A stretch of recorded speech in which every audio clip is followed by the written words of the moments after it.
Hi, welcome to my channel. So let's start. In this video I cannot use any related picture or image because of copyright. In a new meeting with the card counter, star Oscar Isaac, the actor asked Paul Schrader about the elements of subversion in his pictures. Schrader responded, "Being a bad boy often implies vandalism of a severe nature, or jail, or being hauled before a judge. I was raised in an environment where you could be a rebel by going to a movie. And so I still have a component in that anything worth doing is going to shake some people up, and if it's not shaking anybody up, then maybe there's something wrong."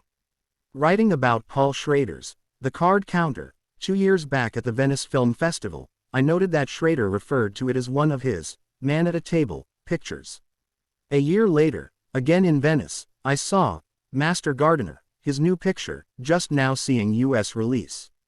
And here he leans into that trope even harder. After an elegant credits sequence using time-lapse photography to show beautiful flowers blooming, the very first shot of the picture is of lead actor Joel Edgerton sitting at a table, and what's he doing? Writing in a journal, of course. His character, Narvel Roth, works at a high-end botanical garden in an unnamed town. The movie was shot in New Orleans and New York, and the gorgeous flowers seen suggest upstate while the hanging oak trees suggest Louisiana. It's the private estate of Sigourney Weaver's Norma Haverhill, with whom the taciturn but always candid Narvel has a special relationship. Narvel is indeed the master gardener of the title, but we soon infer that gardening has not always been his reigning passion. His voluminous journal entries, which have a lot of information about plant life, but also open into flash-frame flashbacks to an earlier part of his life, have unnerving qualities.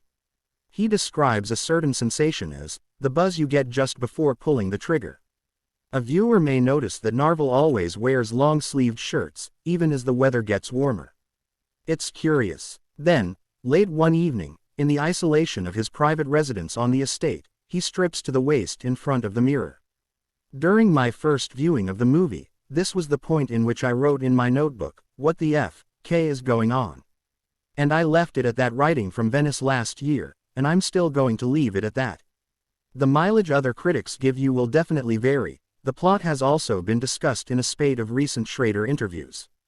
But if there's a chance that you can walk into this film innocent, you should. That's the way the movie will best work on you.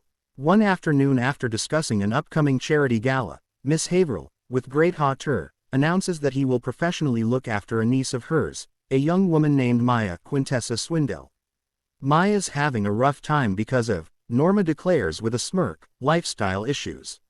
Maya is also beautiful, smart, and biracial, which is entirely relevant to what ensues, and takes to gardening well and happily. Narvel's impressed with her and tells Norma so. He presses Norma actually to meet her grandniece. They haven't directly communicated in years, and when the two sit down for lunch, there's tension. In their exchange, one is reminded of how great Schrader can be with dialogue. Discussing the levels of family dysfunction that have brought Maya to a precarious crossroads in life, Maya protests, "I'm not inadequate." Norma responds, "No, of course, you're not. You're impertinent." Weaver drops the line like a guillotine blade. Relations don't improve from there. Maya shows up to work one morning, having endured a beating. Narvel, who's grown fond of her, learns of the woman's relationship with a drug dealer. He himself is not in a situation to do anything about it, and he tentatively reaches out to a law enforcement friend, S.I. Morales. But eventually, Narvel and Maya are expelled from their garden and have to fend for themselves. All the performances here are remarkable. Swindell perfectly underplays her character's anger and vulnerability. Edgerton is similarly contained. Like Al Pacino, he's a great eye actor, and sometimes when he looks down, there's a blackness in his gaze that suits the character in a scary way. And this picture presents a Sigourney Weaver performance of the kind you've never seen before. She's magisterial in her formality. Whether it's in response to Schrader's direction or something she came up with on her own, her acting here is almost Bressonian, seeming to eschew conventional notions of expressiveness but still conveying a dynamic range of emotion. Formally, Schrader keeps things simple. Now and then, he'll have cinematographer Alexander Dinan do a moving camera shot that begins at nearly ground level, then rises to take an expansive view of the scene.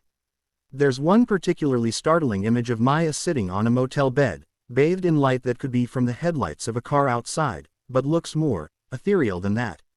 Despite its general tenor of quietude, which breaks in a confrontation scene that reminds you why yes, Schrader is also the writer of the film. Rolling Thunder, Master Gardener, is, among other things, a terrifically emotional film. Is it a spoiler to reveal a certain shift to optimism here, going even beyond the premise that people are capable of constructive change? Yes, here, that optimism arguably goes hand in hand with a kind of cis-het male wish fulfillment, but so what? Let Schrader be Schrader. He's a great artist. He's earned his prerogatives, and this work here is up to the high standard he's set for himself over the past decade and more. The song at the end of the movie, part of the remarkable, insinuating score, mostly airy keyboards and heavily processed electric guitar, always hinting at a kind of magic that goes hand in hand with a lot of the movie's plant imagery, by Devonte Hines, who makes records under the name Blood Orange, says, "I don't want to leave this world without saying I love you."